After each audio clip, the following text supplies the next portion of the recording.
अनि सानो कुराहरू जुन निन्टेन्डोले एड गर्ने कुरा जस्तै मानिलिनु है, मैले यो जोइकन रिमुभ गरेँ हेर्नु है, कुन कलरको रिमुभ भयो भनेर ठ्याक्कै लाइनिङ आउँछ कि। सानो कुरा हो यो, कुनै इम्पोर्टेन्ट कुरा होइन, इम्पोर्टेन्ट भन्ने नेसेसरी कुरै होइन यो है, तर पनि टक्कै कुन कनेक्ट भयो भनेर देखाउँछ। त्यसको मतलब मैले पहिलाको भिडियोमा भने जस्तो यसको मदरबोर्डमा नै यो कलर तपाईँको रजिस्टर भएको छ कि। अब है त यो बाहिरको थिम मात्र होइन कि, हाउजिङ मात्र यो कलर होइन, किनभने कन्ट्रोलरमा जाँदा तपाईँलाई कन्फ्युजन नहोस् भनेर है त स्पेसल एडिसन लिनुभएको छ मानिलिनु है।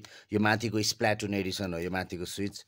अब यो तपाईँले मैले निकालेर यो राखेँ भने यो थिम मात्र चेन्ज छैन, यसको मदरबोर्डमै यो कलर छ क्या, हेर्नु है त, त्यही कलर नै तपाईँको आउँछ। सो द्याट तपाईँले कन्ट्रोलर आइडेन्टिफाई गर्न सक्नुहुन्छ है त। रातो पनि पेयर्डै देखाइरहेको छ यतातिर, निकालेँ नि त मैले, निकालेपछि ओपन रूममा देखाएँ है, हेर्न सक्नुहुन्छ। यो चाहिँ राम्रो लाग्छ, सिम्पल कुरा है। सो थिमवाला लिनुभएको छ भने त्यही थिमै देखाउँछ है त, तपाईँको कन्ट्रोलरको पनि थिम त्यही नै देखाउँछ।